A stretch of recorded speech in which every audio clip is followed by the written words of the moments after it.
Name one extraordinary Muslim poet or musician or scientist. He says, Obama said this is a country of Muslims, Jews, Christians, non-believers, making everyone the same. But it's not true. We're not all the same. Not at all. He says, in the real world, the ordinary depends on the extraordinary. For it is the extraordinary citizens of a nation who set a mark for the aspirations of ordinary people. Cultures that can't produce extraordinary individuals can't survive. That bears on the other half of the president's assertion. It is true that most Muslims simply want a better life, and the 2 or 3 million American Muslims mostly are well-educated economic immigrants who value prosperity over tradition. But it is also true that among the 1.4 billion Muslims in the world, there are tens of millions who would rather kill or die than endure what they perceive as an intolerable humiliation. And he said it is this substantial minority that will not be content that should worry Obama. And then he goes on to the issue of the extraordinary person. He says, what did ambitious mothers tell their children years ago? They used to say, work hard, and you might grow up to be like him or her. I had that happen. They were always pointing out to me somebody who achieved something. Look at that person, they would say to me. Look at that person. He got all A's. She got all A's. Look at that. They won a Nobel Prize. He discovered the cure for this. He invented the chemistry for that. Every day of my life, somebody extraordinary was held up to me as a role model. And then Spengler goes on to say, successful cultures produce people whose contributions resonate through the world. Scientists, poets, musicians, entrepreneurs, and philosophers. Just as he says, just one great individual can transform a nation by setting an example for ambitious youth.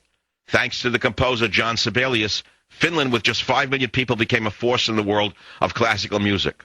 But woe unto cultures whence comes no contribution to the rest of humanity. Where are the Muslim scientists, the Muslim novelists, the Muslim athletes, and the Muslim musicians? And he says, apart from political leaders, a reasonably diligent reader of a quality newspaper in the West will not be able to name a single Muslim distinguished in any field of human endeavor. Excluding the politically awarded Peace Prize, Muslims have won only 3 Nobel Prizes since their inception more than a century ago, or 1 for every 450 million Muslims alive today. By contrast, there have been 169 Jewish Nobel laureates, excluding the Peace Prize, or about 1 for every 89,000 Jews alive today. During the past century, a Jew was 5,000 times more likely to win a Nobel than a Muslim.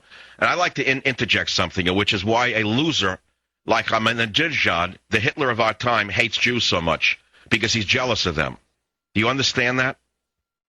Well, it's a big story. Jealousy is what brought Hitler to power and what made him hate the Jews. And it's how this Hitler of our time, Ahmadinejad, is trying to become another Hitler. And Obama's making a huge mistake by talking to the Hitler of our time, because the Hitler himself mocked Obama the next day and said this proves America is weak.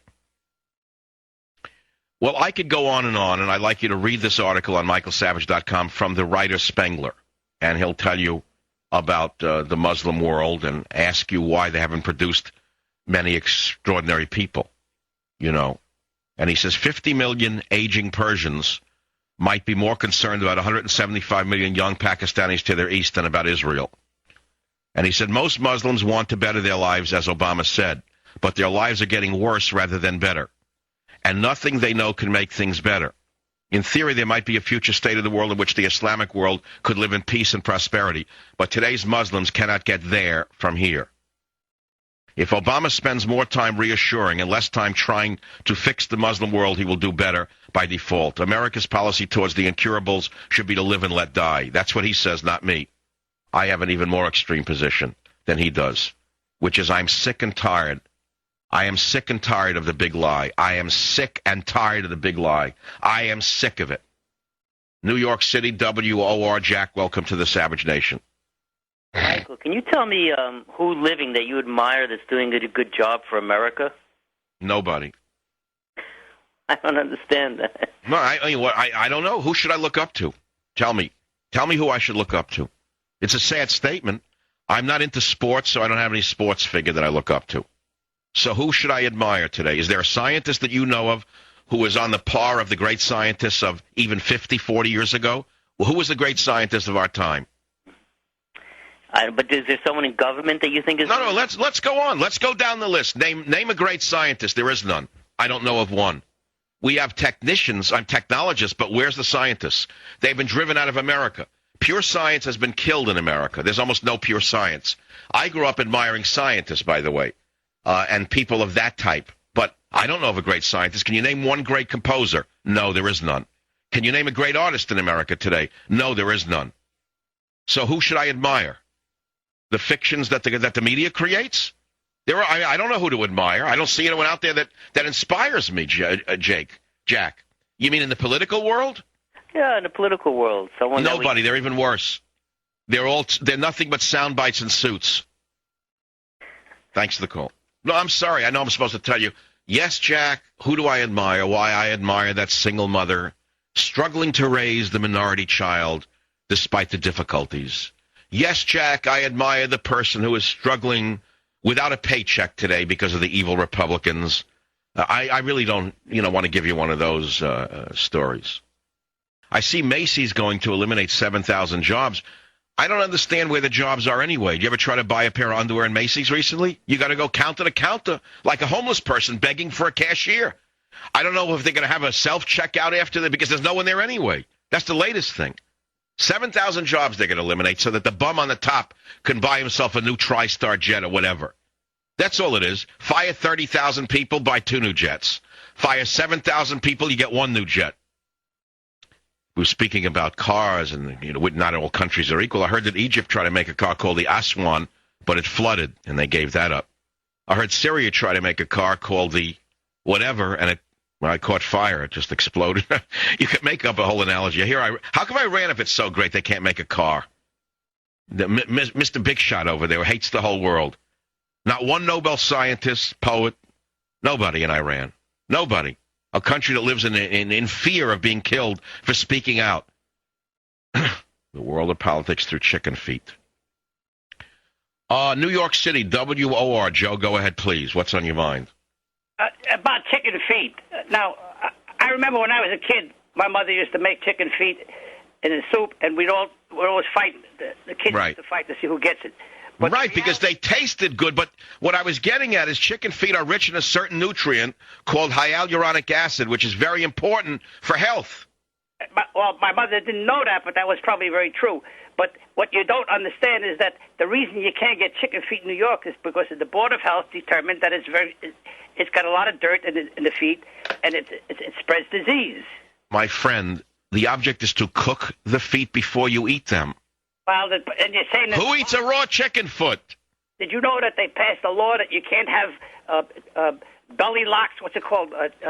Chicken. What? Bloomberg will pass a law telling you what air you can't breathe. Well, anyway, Everything is his business, from chicken feet to smokers. Of course, chicken feet are dirty. They're called feet. But what you do is you cook them. Then they're not dirty, Joe. What kind of idiot tells you they're dirty? They're not dirty after they're cooked. That's why you're not supposed to eat raw food. That's why the schmucks who eat raw diets are so sickly looking. You ever drive by a raw food place in your city? Take a look who's sitting in, the emaciated, anemic people. They're all eating raw food. Raw food. They're not an insect. You're a human being. You're supposed to eat cooked food. Because I like the Russian people. And I went to the dinner, and what's amazing to me is that these are people who have been in this country 15, 20 years, most of them. And they're all integrated very well. It was 50, 60% professional people, high percentage of doctors, high percentage of lawyers, high percent of computer engineers. These are people who came here with nothing and have made something out of their lives. They didn't come here to plant the bomb in a Macy's parking lot. They didn't come here to set a school on fire. They came here to be free and to exert their intelligence and to offer something to society and be rewarded for it, and they've done so. But, of the people I met there, everyone took me aside, and they whispered the same thing to me. They said to me, Mike, I listen to your show. I know everything you say. I know every one of your callers, and they do. They're really great listeners, at least the people I spoke with who came up to me. And they said to me, you're 100% right. This country is increasingly becoming like the ex-Soviet Union. So I said to him, well, don't worry, we'll stop it. And he looked at me and he said, who's we, Michael? You and I? We're going to stop it? He said, the American people are dumb. They don't understand that they're over 60% on the road to the ex-Soviet Union. They don't even understand how corrupt the system is. and what has happened to this country. Whereupon I just tuned out because I have to believe. I have to have faith that something's going to happen to save this country. If not for me, then for my children.